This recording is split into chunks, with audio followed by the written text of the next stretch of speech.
Good evening, everybody. This is the regular meeting of the Lake Forest Finance Committee, City Council Finance Committee, January 22nd. Please call the roll. Mayor Cowley is absent. Chairman Panleon. Here. Alderman Novit. Here. Alderman Walzak. Here. Alderman Moore. Here. Alderman Schoenheider. Here. Alderman Tapp. Here. Alderman Palmer absent. Alderman Aileman. Here. Chairman, we have a quorum. Thank you, Elizabeth. Next item is consideration of the minutes from the Finance Committee meeting held on December 3rd, 2012. Do I have any amendments, corrections, comments?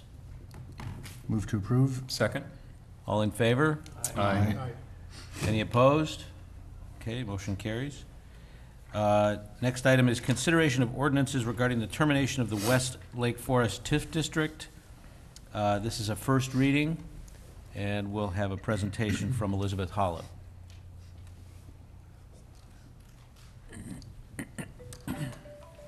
Thank you, Chairman. As stated in the packet, this item is included on the City Council agenda later this evening. But just in summary, we thought we would take you through a brief PowerPoint summarizing the TIF and just giving you an overview of the positive impacts that the TIF district has had on the city. Some of these slides you'll recall from a PowerPoint that we did this fall, so I won't spend a lot of time on these, but just as an overview, the West Lake Forest TIF district was created in 1988. It was consisted of 62 parcels and 180 acres. At the time of its creation, the initial equalized assessed valuation was just under $2.4 million. And represented 0.14% of the city's total equalized assessed valuation. This slide just shows the boundaries, but primarily it was the Waukegan and Everett area. And this slide just provides the growth in assessed valuation over the time period of the TIF. So you can see as the development was accomplished in the TIF district, the assessed valuation grew. Between 1988 and 2002, the equalized assessed valuation of the TIF grew from 0.14% to 2.2% of the total city EAV, showing that development in the TIF did accelerate compared to the entire city as a whole. Some of the major TIF projects that were accomplished during the time period of the TIF was the train station and commuter lot, Everett Park improvements, construction of Fire Station 2 on Telegraph Road, installation of sanitary sewer and water mains within the district, as well as traffic improvements and streetscape improvements. A $7.8 million contribution was made from TIF funds to School District 67 to provide funding for the Everett School renovation and expansion. And a comprehensive upgrade of fiber optic telecommunications was provided through the area and provided a backbone for communication network throughout the city. There was also private development in the TIF during the time period. It included construction of the Sunset Food Shopping Center, Lovell's Restaurant, Northern Trust, Fifth Third, and Private Bank, as well as residential development, townhouse, and single-family developments, including 32 duplex units and 96 homes, and the Forest Square mixed-use development. Nothing is better than pictures. So we've got a few before and after pictures just for some of the significant items. Obviously, the construction of the Telegraph Road Fire Station. They had previously been housed in the old Everett School building. Construction of the commuter station and commuter parking lot. You can see what that area looked like prior to that development. Everett School renovation, as we noted, they did not have a prior picture for us, but that was a major contribution of nearly $8 million of TIF funds to the school district for that project. Improvements to Everett Park. Here you can see the improvements to the tennis courts. Construction of Sunset Foods. That difficult to see picture in the corner is the original Sunset Foods. Obviously what it looks like now. Forest Square redevelopment. some very significant developments during that time period in the TIF district. At this time, the TIF ends its natural life of 23 years per Illinois state statutes on 12/31/12. We provided preliminary notification to the impacted taxing districts in the fall, also consistent with state statutory requirements. So the assessed valuation of the TIF district was returned to the tax rolls effective with the 2012 tax levy collected in 2013. That is added similar to new construction the first year only. And now that brings us to the final action required of City Council, which is an ordinance to be approved, officially terminating the TIF district, declaring any surplus funds, so any TIF funds that have been received that remain unspent, and authorizing disbursement of the surplus to the Lake County Collector, who is responsible for distributing any surplus to the impacted taxing districts on a prorated basis consistent with the most recent tax bill. In addition, as part of this action, we've also got an ordinance providing a supplemental appropriation because the 2012 tax increment exceeded the budget estimate.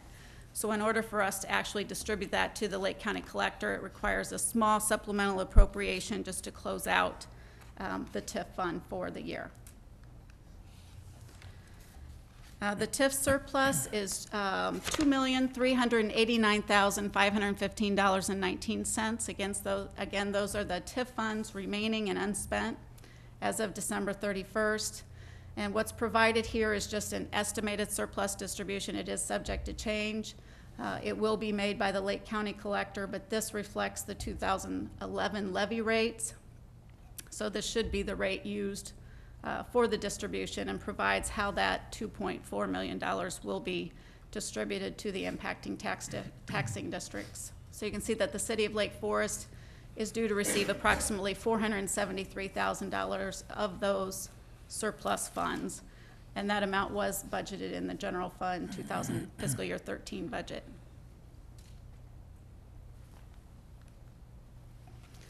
So as I said, it is on the City Council agenda this evening for first reading, and with approval of that first reading, we'll bring it back on February 4th for final approval. Be happy to answer any questions. Yeah, just a couple of questions, and they're fairly simple. For the city's portion that's going in the general fund, was that something that was anticipated in the proposed budget we had before, or is that fresh money going into the fund at this point? It was anticipated. That was partially due to the fact that the TIF was going to expire last year. The city elected to extend it, not actually extend it, but just let it go through its 23-year natural life under state statutes. But with the expectation that this year's tax increment would be declared as surplus. So the city knew that that was going to happen. It's an estimated amount, which is slightly less than the 473, but it was budgeted revenue. Okay, and then the other question is more informational. There's a $10,000 item that we're approving. The only thing I couldn't figure in the packet was, okay, we're approving it, but what's it going to? Is it a filing charge or? Actually, what it is that if we make the full surplus distribution, we'll actually exceed our budgetary authority by, it's actually about $7,600. Okay. So we're just asking for a supplemental appropriation, which will give us the budgetary authority to make the full disbursement to the Lake County Collector. So it's simply a budget authority issue. It's not an actual additional expenditure. Okay. Thanks. Sure. Other questions? We'll probably go over some of this later, but for all the talk about TIFs and how they can be sometimes not managed properly or not used properly and sometimes abused, I think this is a model for what a TIF is supposed to be, and the transformation of the west side of Lake Forest is nothing short of remarkable, and most of it's occurred roughly from the time I first moved here, so I've seen it all, and you can't even remember until you see pictures like that how really very unattractive that side of town used to be. So that Sunset, the original Sunset was still there when we moved in, and I think it just blew over when they decided to demolish it. I think it just fell over by itself. So anyway, this is a great story, and you know, it's been a long, I don't know, it predates Bob Kiley and it predates pretty much, you know, a lot of the people that are here, but it's been well executed for a very long time through multiple administrations and lots of new citizens coming into town. So good job on that. I'm not, to everybody, you know. I think we'll move on to the next item then, which is preliminary results of a water rate study that was commissioned by the city, and that's also going to be presented by Elizabeth Hollow.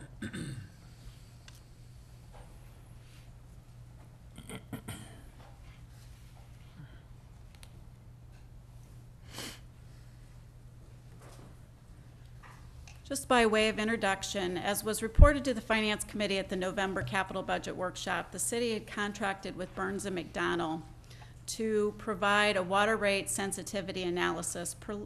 Initially, the scope of that study was just to look at the potential implications to the water rate of both Delmar Woods leaving the city system, as well as the potential for the golf course to move to a deep well beginning in fiscal year 2015. The scope of that project actually ended up being expanded to a full update of the water rate study that Burns & McDonnell did in 2007, just to look at the water fund in its entirety and look at what the potential rate adjustments would be required of the water fund over the next 5 years. I have just a few slides as an introduction to the discussion. This was an analysis that we did based on the fiscal year 13 budget of the water and sewer fund. The water rate is $4.99 per 1,000 gallons, and the sewer rate is $1.16. And what this graph does is shows you pictorially how that rate is spread over 3 components of the water fund expenditures. First, our operating costs of the water and sewer operations within the utility fund. Debt service for existing outstanding debt associated with the fund, and capital outlay. And what we did was took any fixed charges or other revenues and applied those to operations first, and then the remainder amount was the customer usage charges funded from the $4.99 and $1.16 rates. So you can see that with water of the $4.99 rate, $207 covers current operating costs, which is personnel and other operating costs of the utility. $191 covers the existing debt service associated with the fund, and those debt service costs currently run through fiscal year 2024. So those go about 12 more years at that consistent rate. And then $101 is available out of the $4.99 to fund capital outlay. And at the current usage and production, that generates about $1.2 million per year. On the sewer side, 60 cents of the 116 funds operating cost, and then 56 cents is available for capital, and that generates just under $380,000 per year. So that equates to a total available for capital outlay of just over $1.5 million at the current rate. This chart is also in your packet. This is a summary of the Scenario 2 and Scenario 3 provided by Burns & McDonnell in the preliminary results. It summarizes by scenario the anticipated rate adjustments under each scenario in fiscal years 14 through 18. And the projected capital outlay for those years. In 2 and 2A, scenarios 2 and 2A provide for proposed CIP funding as presented at the November Capital Budget Workshop, with some alterations and shifting projects between 2017 and 2018 simply for cash flow purposes. Scenario 3 instead caps the annual rate adjustments of the water rate at 3% per year, but requires CIP funding reductions of $2.7 million over the 5 years to accomplish that. And for fiscal year 14, each 1% increase in the water rate generates approximately $60,000 for capital expenditures. So above the $1.5 million the rate already provides, Each 1% rate adjustment provides additionally $60,000 per year. And I apologize, I didn't realize this was going to be this hard to read. But this chart shows the impact of a 3% rate adjustment. A 3% rate adjustment which was plugged into the preliminary 5-year model for the November capital budget discussion for fiscal year 14. That's the water rate. So the water rate would go from $4.99 to $5.14. The sewer rate would remain $1.16. This takes two examples. The first example, A, is a single resident. This is an actual account of the city's fund that lives in a multifamily unit that does not have increased water usage during the summer because they're not watering.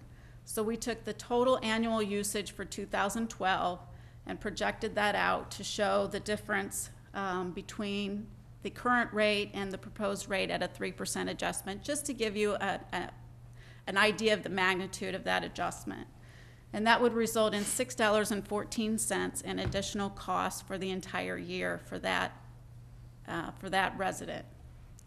Example B took a family usage that does water during the summer to give you what that full impact would be on that 3% adjustment. You can see that is $31.82 for an entire year. So it just gives you an idea of what a 3% adjustment will do.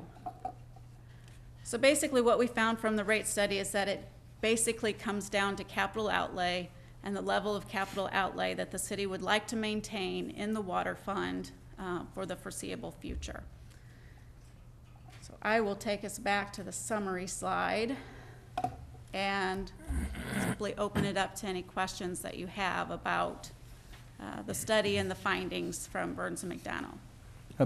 Kind of a categorizing question. When we talk about the water plant, we're not talking about the water mains as they relate to capital projects, correct? Water mains projects come out of our general fund, and these are No, those actually do come out of the water fund. So this is all water and sanitary sewer infrastructure. Now, I will clarify that storm sewer is not included here. Okay. So it's only sanitary sewer and water system improvements. So it would be annual replacement of membranes at the plant. It would be water main maintenance and replacement projects. It would be sewer lining as well as any sewer main replacement projects that are anticipated. And And what do we have for dollars per year coming out of that? It's about $2 million a year.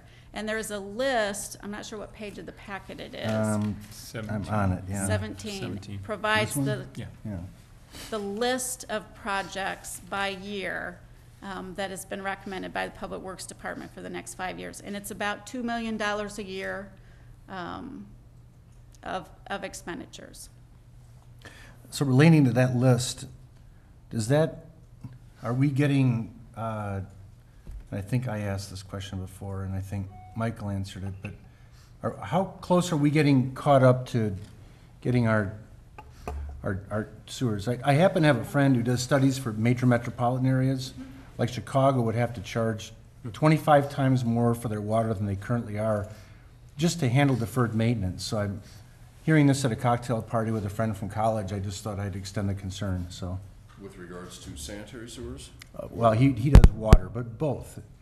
As far as being, when you reference being caught up as far as our water mains, We don't have any 3-foot wooden water mains or anything like that. no, we don't. But the way we prioritize water mains based on the number of main breaks we have. So we take a look at the history every late summer, early fall, and then we will update this capital plan based on where the breaks have been and which segments of the water mains need to be replaced. Does this We've capital? gone oh, through, sorry.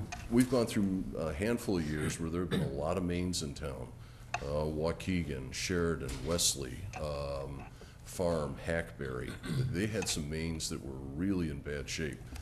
Past 2 years, we switched back to a mode of, okay, we've got older mains on Park Avenue or on Tanglewood that need to be replaced. But to a certain extent, it somewhat changes every year based on our main breaks. But our main breaks, the good news is that our main breaks are going down. So is there a sunset to this capital lining fixing, or is it I expected don't $2 million believe there is. forever? I don't believe there is. From a water main standpoint, We've got 110 miles worth of water main. Sanitary sewers, we invest every year $150,000 in lining of the sanitary sewers. That money is extremely well spent. We would highly recommend we continue lining those sanitary sewers each year. But again, how we determine the replacement of those water mains, there may be a year where we have 2 or 3 water mains that we are recommending being replaced. There may be a year where there's a higher priority down at the water plant, and we can back off on a couple of the water main projects. Because it's all, when we look at this, whether it's sanitary sewers, equipment, or water plant, it's all coming out of the same fund. Yep. My question wasn't so much, are we spending the money right? My question was, are we putting enough into it? Or are we falling behind or No. keeping up or? No, I ahead don't of believe, most I don't communities? believe that we are falling behind. I think we are maintaining very well. We had a number of years over the past 5 to 7 years where we were catching up on water mains. We had a lot of water mains that we were having a lot of problems with. I don't want to suggest that we are caught up, but compared to where we were 5 to 10 years ago, we're doing fine. I think, Alderman Moore, to follow up on Mike's point is, and I have to go back and look at our report card, but I think we identified our sanitary sewer system and our water main system as in the B category. A lot of that, as Mike said, depends on how many water main breaks we're observing over the course of the year, and fortunately, we see those number of incidents going down. Similarly, we're seeing the incidents of calls for backup from sanitary sewer also going down. But that doesn't mean that we can become complacent, and that's why I think we're looking at our annual capital program has to be between $1.5 and $2 million. Some years it may go up, and we may come to you and say, hey, we got a real problem in this stretch of the community. We need to add 1 or 2 more programs, whatever the case might be. One of the reasons that we did this study and that we're focused on it is that we're also in the midst of doing the updating the stormwater study as well. Correct. So this summer, fall, prior to our budget discussions in the fall on capital, we're going to have a better feel as to where we believe the shortcomings might be in our system, so we can revisit that discussion on the 0.5% sales tax and say, where do we want to put our dollars? Maybe we want to move them from storm sewer to sanitary, or maybe we want to leave them in storm sewer. But you'll have at least the data in which you'll be able to say, okay, this looks like an area that we may need to focus on over the next couple of years. Michael, question, so the expectation is that on a go-forward basis, the rate increases will probably be in this kind of category, which will allow us to continue to fund the improvements and the repairs that we need to do. Correct. And again, based on average sale of water over a fiscal year. This fiscal year was obviously very good. We sold a lot of water, but we have had years where we've sold significantly less water and have had to reduce our budgets accordingly. So And the 3% number, Elizabeth, factors in or does not factor in the future possibility of Deer Path coming off of that grid? What we asked Burns and McDonnell to do for this analysis is to assume the loss of the golf course. So their revenue estimates have factored both Delmar revenue and the Deer Path Golf Course out of their revenue estimate. So from that standpoint, it may be a bit conservative. And we were also conservative on our revenue assumptions for the 5 years. But they have taken that out and determined that it does not have neither have a significant impact on the rate. Okay. So that was one of the major findings that came out of the study. That's great. Okay. One of the main things we tried to emphasize in that first chart that you saw was that you have certain fixed operational costs. And while Mike and his staff have done a really nice job of trying to reduce the number of people that are down there, we've had to backfill some of that with contractual services to just make sure that that plant is running 24/7. You have a fixed debt cost, at least through FY24. So what is the bogey, if you will, that you have, and that really comes down to capital. So whether you do a lot of capital or a little capital is really going to dictate whether that's 3% or 7%. And that's really what we wanted to try and get to you for the budget season, because then when you're making decisions as to whether we do 1.5 or 2.5, you know what that impact then will be on your water rates going forward. And just to clarify sort of the logic here, and correct me if I don't have this right, basically what we're doing is an exercise in adding up all our costs, making a projection for capital, and then dividing that through by the number of gallons of water we expect to sell, and figuring out how much we have to charge for each gallon that just falls out of that, and that's the rate, if you Right. will. Right. So, did I get that right? That's it. Okay, so but, you know, sometimes the language we use is a little confusing to business people who think of things a different way. I mean, you know, we think of things as setting prices based on what the market will bear, and then seeing if we can make a profit or not based on the costs. This is more like a utility rate, which is what it is. It's, you know, but there's no margin of profit built in. There is no margin of profit, but I would say that the item for discussion that is going to have to occur from a policy standpoint here over the next couple of months is how aggressive we as a community want to be on our conservation methods. We will be coming back to you in March, April with how do we get the notification out, because we will begin notifying people on the even-odd restrictions in April and not wait until June or July like we did this last year when the drought really hits. We have no idea what impact that's going to have, whether people will still adhere to it or most people will still, you know, they've got automatic lawn sprinkling systems that will just kick in. Then there's the other side of the coin is, do we want to do that, or do we say, you know, water baby water, you know, and sell as much water as we possibly can? That has implications, though, on your plant and your plant demand and whether you have to expand your plant and some of those kinds of things. So as we get more into this, I think we're going to have some of those kinds of conversations, because in addition to the financial implications, there's also the green implications, if you will. And is it appropriate for us to really encourage our residents to just water as much as they want? Because practically, if you look at most of our competitors that are out there, if you will, nobody has the kinds of spikes that we have here in Lake Forest over the summer months. Most people don't see that kind of, from 3 million to 15 million, or 2 million on an average day basis through the winter and through 8 months of the year, up to 12 to 15 million. I mean, that's a significant change in water usage. And that's just a policy question we're going to have to address. And the bulk of that variation is going into lawn sprinkling, I assume. I mean, as opposed to filling up Lawn and people's gardens. pools, That's yeah. right. So, and we all know the quality of the water here is sort of like getting the bottled water you get at the grocery store. It's actually probably better than some of that. So, you know, it's a question, should we be watering our grass with water that, you know, is that good? But if we reduce the usage through a lot of conservation, then we have to rethink the water rate to adjust for the fact that we have fewer gallons that we're pumping, right? So That's right. cost per gallon probably would have to increase.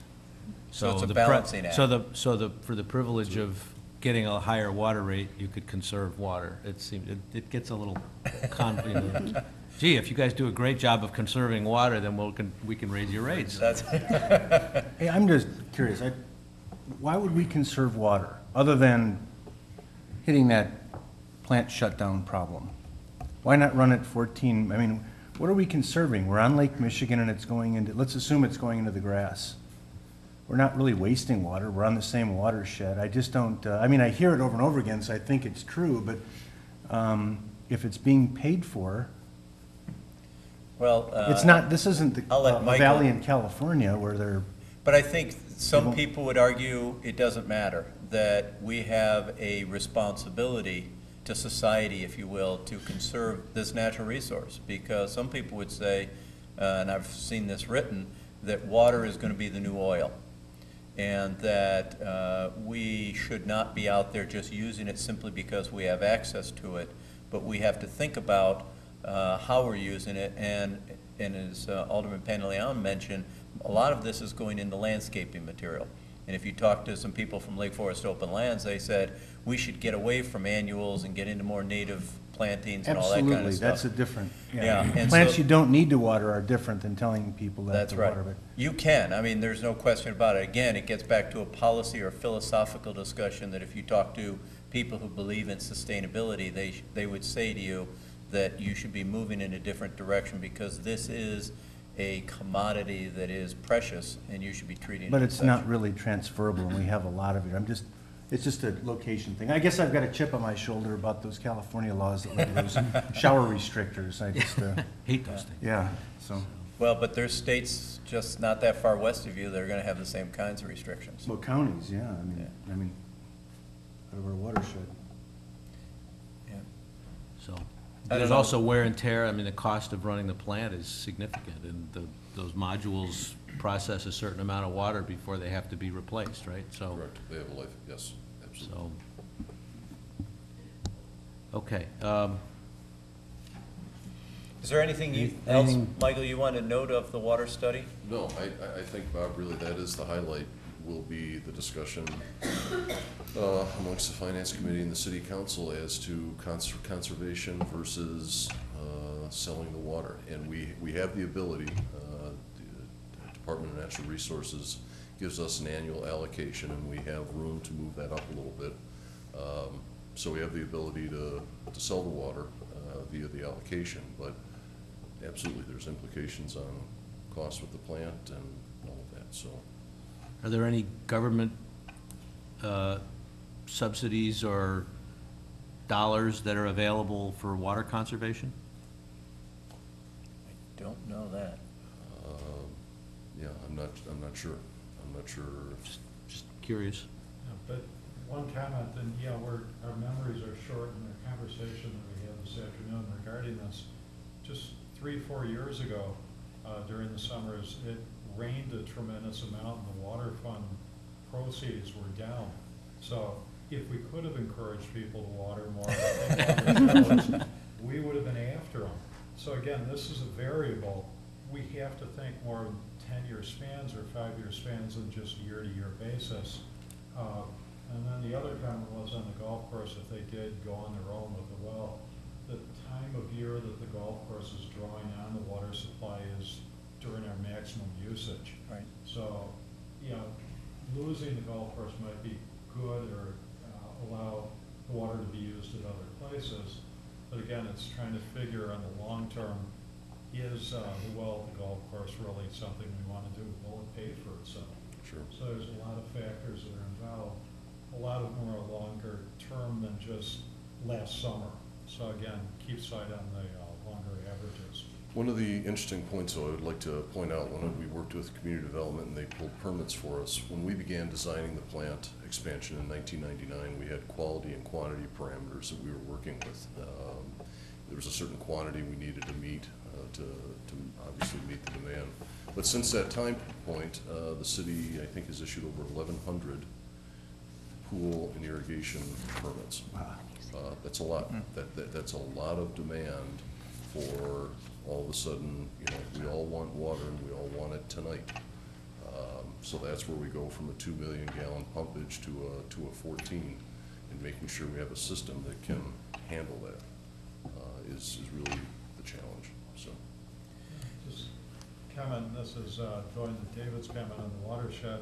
I think geographically Lake Forest is unique because all those people watering on the west side are actually in the watershed that goes to the Mississippi River versus going to Lake Michigan. So just one kind of note on that, which makes us unique. Yeah, I think Green Bay Road is about the dividing point for watersheds. Yeah. You know, which is a side note, but, you know, the amount of irrigation going on in the town, it's exponentially increased and probably will continue to increase unless we limit it. Sure. Two other points I would make, Alderman Moore, back to your point. If you look at the flash report that you get in your packet, you'll notice one of the things we have been tracking, particularly the last 7 years, is that unaccounted for loss. Because unlike Chicago, and I think I've heard numbers as high as 40% of their water is lost in the system. Our goal is to Sold privately by aldermen is, I think, what they're saying. Right, exactly, right, yeah. I won't make any comment about elected officials in Chicago, but our goal is to try and keep that number down into single digits. Unfortunately, as hard as we've tried and as much money as we've put into the system to try and tighten it up, there's just going to be this loss of somewhere between probably 7 and 15% on a monthly basis. But we're constantly also trying to reduce that as much as we possibly can. The other big issue in the water fund that we're struggling with right now, quite candidly, is trying to figure out even odd. And if anybody has any good suggestions, we would love to hear them, because when the sprinkling systems put them in, they don't run on a calendar. They just run every other day. You can program to do that. But when you have 31 days in a month, it throws everything off. And I can tell you that we've received numerous phone calls from people who live on an even numbered homes complaining that their next door neighbor got an extra day of watering. And again, it's they have to have their sprinkling company actually come out and help switch that over, because it just throws off the entire sequencing of time. So that's something staff is struggling with. We're going to be meeting with the sprinkling companies to figure out how do you get around that, but it's not simple. A notarized letter stating that the sprinkling company set it up for every other day. How about that? Yeah, well, the problem is when you have a police officer who goes down the street and you're right, even reverse, and right. you're doing I mean, it's just very According to the difficult to letter. enforce. So, and most people, I have to say, have no idea how to pre-program their sprinkling system. They bring somebody in to do it. So it is an issue that we're dealing with. So if anybody on the Finance Committee has a thought, or anybody watching at home has a thought, we'd love to hear suggestions you might have. Perhaps we could pass an ordinance changing the days of the month so that they were all 30 days in the summer? That would make life easier. Use a Julian calendar. There you go. We don't have a sprinkler or a pool, so we're Yeah, me neither. Okay, any other questions or comments about the water study? I think we've worked that one over pretty well. Next item is fiscal year 2014. I do have one question quickly, Mike, and it's something I could have asked. You could say, does Delmar Woods officially offer a supply now, or? Yes, they are. As of December 1st, they have switched on to Highland Park Water, so they are off. Sorry. Okay, next item on the agenda is fiscal year 2014 fiscal policy, a proposed amendment regarding the 0.5% sales tax. Again, presented by Elizabeth Hollop. Thank you, Chairman. The Finance Committee did approve a fiscal year 14 fiscal policy last fall as we began our initial start of budget development for fiscal year 14. But based on discussion at the November capital budget workshop related to the 0.5% sales tax, staff is recommending one additional change to the fiscal policy for fiscal year 14. And the wording change can be found on page 6 of the fiscal policy included in the packet. And it simply provides an additional item under revenue guidelines to give some historical reference to the 0.5% sales tax, how it was created, why it was created, and then just articulates the intent of that revenue source, and gives the latitude to the City Council to consider what public infrastructure improvements would be funded from that revenue source each year as part of the budget process. Any questions or comments about that? I think the point being that it was originally advertised as just for sewers, and it really wasn't intended to be that limiting, so we're trying to clarify that. Yeah, the referendum question left it generic, but understanding that at the time there wasn't a real emphasis on storm sewer, and that is where the revenue has been directed in full. But now that the storm sewer requirements are ebbing and there are other public infrastructure needs, and certainly that was part of the referendum question presented to Lake Forest voters, we just wanted to articulate that. And then as City Manager Kiley mentioned, that storm sewer study is being updated, so the council will have that additional information as well. Okay, thank you. Any other questions or comments? Next item is other business. We all received a copy of the December 2012 flash report.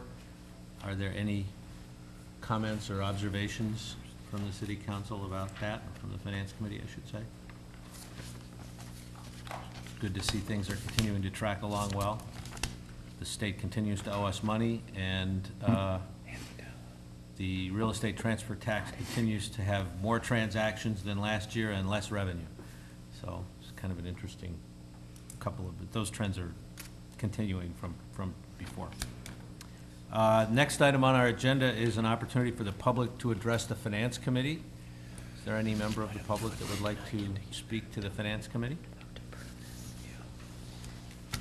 Hearing none, I would. Before you adjourn, Yes. we just have a motion second and a vote on the fiscal policy from the Finance Committee, just so we make sure the staff can update it and then operate off the fiscal policy? Okay.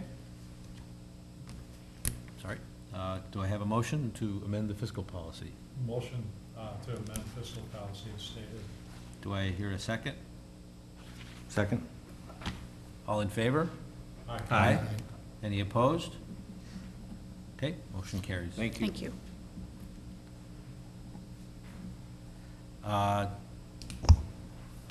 We already asked for public comment, so the next thing I would hear is a motion to adjourn. Move to adjourn. Second? All in favor? Aye. Any opposed? Okay, meeting's adjourned, and we'll return at 7:30 with the city council. Without Bob Palmer here, nobody makes.